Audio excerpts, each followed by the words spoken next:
कश्मीर घाटी में पहले जब भी चुनाव की घोषणा होती थी तो अलगाववादियों की ओर से बाइकॉट कॉल दी जाती थी, जिसका असर काफी हद तक देखने को मिलता था।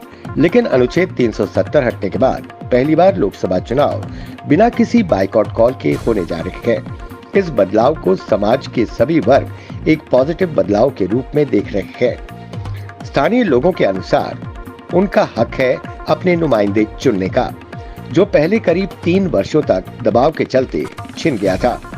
कश्मीर में पत्थरबाजी अब पूरी तरह समाप्त हो चुका है। ऐतिहासिक लाल चौक सियासी नारों से गूंज रहा है।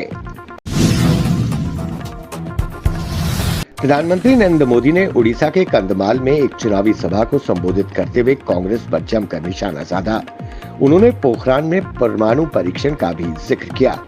उन्होंने कहा कि 26 साल पहले आज ही के दिन अटल बिहारी वाजपेयी जी की सरकार ने पोखरण में परमाणु परीक्षण किया था और हमने ये दिखा दिया था कि देशभक्ति से ओतप्रोत सरकार देश हित के लिए, देश की सुरक्षा के लिए, देश के लोगों को आशा उपेक्षा के लिए कैसे काम करती है।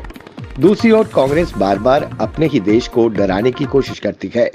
कांग्रेस कहती है कि संभल कर चलो, पाकिस्तान के पास एटम बम है।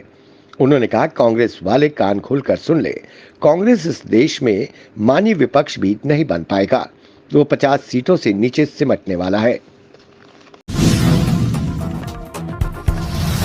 जम्मू कश्मीर की महत्वपूर्ण सीटों में से एक श्रीनगर में इस बार कड़ा मुकाबला है। परंपरागत सीट श्रीनगर पर अब्दुल्ला परिवार का कोई नुमाइंदा तो नहीं है, लेकिन उनकी पार्टी नेशनल कॉन्फ्रेंस पीडीपी और अपनी पार्टी के बीच त्रिकोणीय मुकाबला दिख रहा है। डीएपीए की ओर से इसे 4 कॉर्नर बनाए जाने के लिए पार्टी प्रमुख गुलाम नबी आजाद की ओर से पुरजोर कोशिश की जा रही है।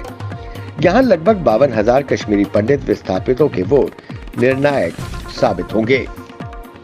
चुनाव प्रचार आज बंद होने से पहले हर पार्टी की ओर से पूरा दमखम लगाया जा रहा है। दिल्ली के सीएम केजरीवाल ने आज जेल से छूटने के बाद दिल्ली के कनॉट प्लेस स्थित हनुमान मंदिर में पूजा अर्चना करने के बाद आम आदमी पार्टी कार्यालय में प्रेस कॉन्फ्रेंस कर प्रधानमंत्री मोदी और मोदी सरकार पर बड़ा हमला किया। उन्होंने कहा कि मैं 140 करोड़ लोगों का साथ चाहता हूं, मैं लोकतंत्र को बचाना चाहता हूं, मैं देश के लिए सब कुछ कुर्बान करने के लिए तैयार हूं। केजरीवाल ने कहा कि मोदी 17 सितंबर को पार्टी से रिटायर हो जाएंगे। अमित शाह को प्रधानमंत्री मोदी बनाएंगे। प्रधानमंत्री मोदी अमित शाह के लिए वोट मांग रहे हैं। ये तानाशाह जनतंत्र खत्म करना चाहते हैं। भाजपा ने अपने ही नेताओं का सफाया किया। अब 2 महीने में योगी आदित्यनाथ की भी राजनीति खत्म करेगी ये बीजेपी। रायबरेली और अमेठी लोकसभा सीटों पर जीत के लिए कांग्रेस नेता प्रियंका गांधी वाड्रा लगातार नुक्कड़ सभाएं कर रही है और कांग्रेस के पक्ष में वोट करने की अपील कर रही है। इन सीटों पर अब राहुल गांधी और अखिलेश यादव भी एक साथ जनसभा कर कांग्रेस के पक्ष में माहौल बनाएंगे। राहुल गांधी और अखिलेश यादव 17 मई को रायबरेली और अमेठी में एक साथ जनसभा को संबोधित करेंगे। अमेठी में गांधी परिवार के करीबी रहे किशोरीलाल शर्मा को उम्मीदवार बनाया गया है और रायबरेली से खुद राहुल गांधी उम्मीदवार हैं। पीडीपी प्रमुख और अनंतनाग राजौरी लोकसभा उम्मीदवार महबूबा मुफ्ती ने कहा कि पुलवामा जिले में धारा 144 लगा दी गई है, जो अभूतपूर्व है और पहले कभी नहीं हुआ। पीडीपी कार्यकर्ताओं को हिरासत में लिया जा रहा है।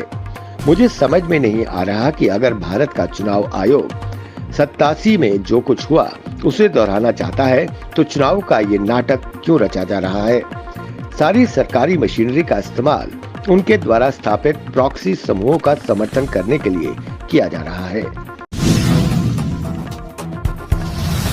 कश्मीर के पुलवामा हमले और आईबी रॉ पर तेलंगाना के मुख्यमंत्री रेवंत रेड्डी के बयान पर डेमोक्रेटिक प्रोग्रेसिव आजाद पार्टी के अध्यक्ष और पूर्व मुख्यमंत्री गुलाम नबी आजाद ने कहा, मैं इस तरह की टिप्पणी की पूरी तरह खिलाफ हूँ।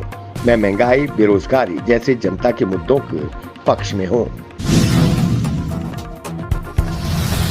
केंद्र शासित प्रदेश लद्दाख को राज्य का दर्जा और संवैधानिक सुरक्षा की मांग को लेकर लेह एपेक्स बॉडी के समर्थन से 66 दिन से जारी भूख हड़ताल बीते शुक्रवार को समाप्त हो गई। पर्यावरणविद सोनम वांगचुक ने लेह में चल रही इस हड़ताल को लोकसभा चुनाव को ध्यान में रखते हुए फिलहाल समाप्त करने की घोषणा की है। सोनम वांगचुक ने कहा कि लोकसभा चुनाव के 10 दिन रह गए हैं। हम नहीं चाहते कि चुनाव में किसी तरह की कोई दिक्कत आए, इसलिए हम हड़ताल को फिलहाल समाप्त कर रहे हैं। उन्होंने कहा कि हम उम्मीद करते हैं कि मतदान और मतगणना होने के बाद हमें जनहित के मुद्दों को लेकर फिर से हड़ताल की जरूरत न पड़े।